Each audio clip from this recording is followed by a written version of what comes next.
আসসালামু আলাইকুম। আমন্ত্রণ জানাচ্ছি আজকের নতুন পর্ব দেখার জন্য। আজ আপনাদের তৈরি করে দেখাবো ফুলকপি ও আলু দিয়ে রুই মাছের ঝোল।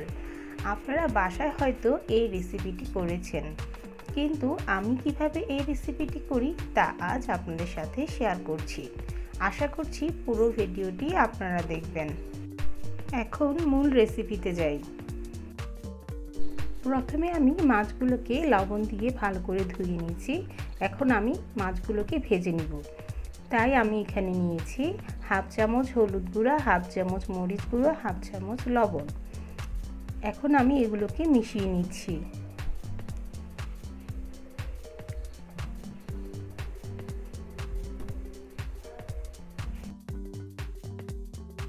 এখন আমি এই মিশ্রণ দিয়ে মাছগুলোকে মাখিয়ে নিব।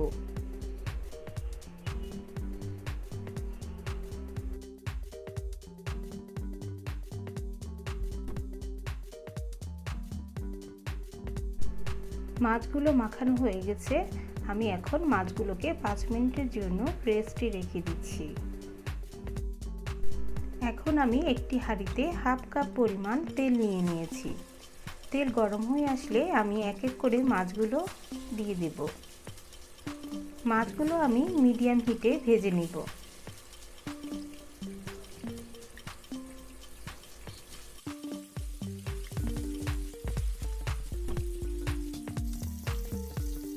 মাছগুলোর এক পাশ প্রায় ভাজা হয়ে গেছে। আমি এখন মাছগুলোকে উল্টিয়ে দিচ্ছি।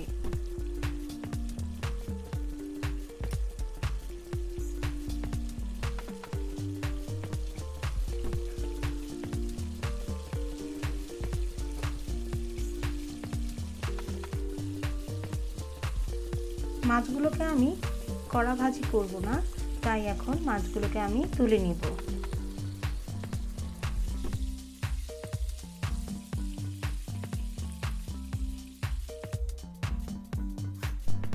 এখানে আমি একটি মাঝারি সাইজের ফুলকপি কেটে নিয়েছি আর একটি বড় আলু কেটে নিয়েছি। এগুলো আমি এখন ভেজে নিব।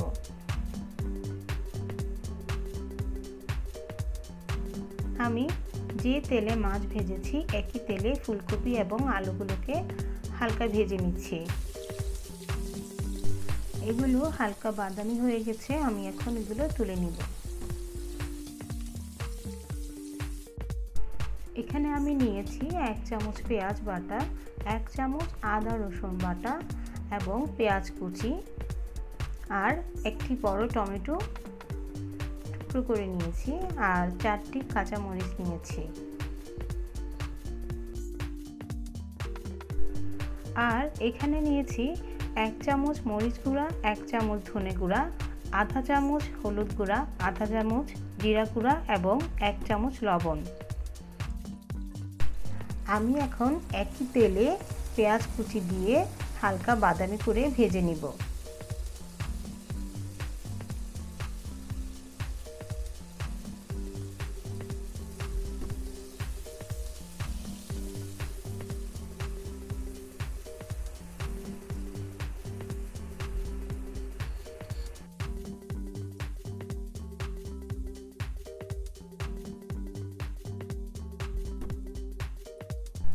পেঁয়াজগুলো হালকা ভাজা হয়ে গেছে। এখন আমি এখানে অ্যাড করে দিচ্ছি 1 চামচ পেঁয়াজ বাটা, 1 চামচ আদা রসুন বাটা। এখন এগুলো ভালো করে মিশিয়ে হালকা ভেজে নেব। তাহলে বাটা মশলার যে কাঁচা গন্ধ আছে তা চলে যাবে।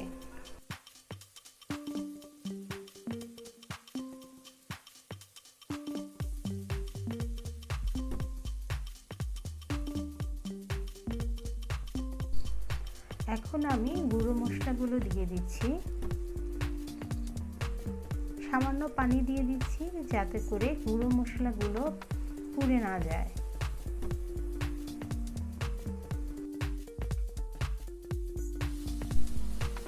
মশলাগুলো 2-3 মিনিট কষানো হয়ে গেলে এখন আমি মশলার মধ্যে আগে ভেজে রাখা ফুলকপি এবং আলুগুলো দিয়ে দেব।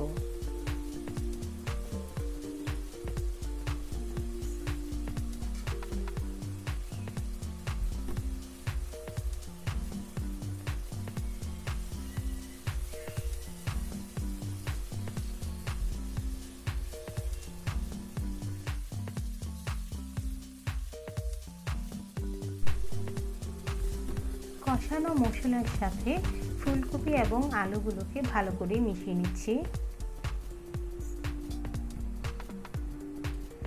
এখন আমি এখানে 2 কাপ পরিমাণ পানি দিয়ে দিব।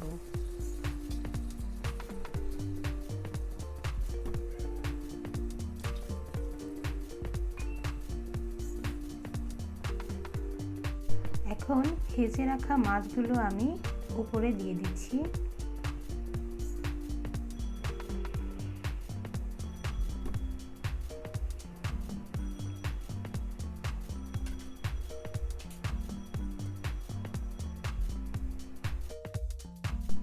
কেটে রাখা টমেটো টুকরোগুলো দিয়ে দিচ্ছি।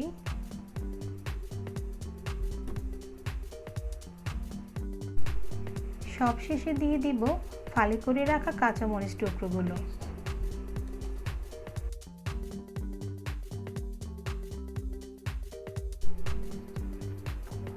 বলক চলে এসেছে, এখন আমি 5 মিনিটের জন্য ঢাকা দিয়ে দিচ্ছি।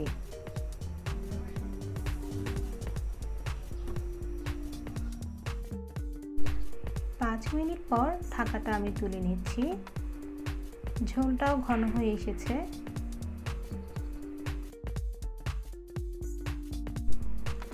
এর মধ্যে এখন আমি দিয়ে দিব কুচি করে রাখা ধনেপাতা।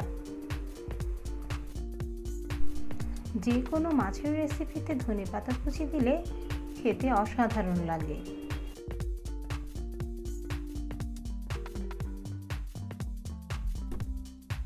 আমার রান্না পুরোপুরি শেষ। এখন আমি ঢাকা দিয়ে চুলার আঁচটি বন্ধ করে দিচ্ছি।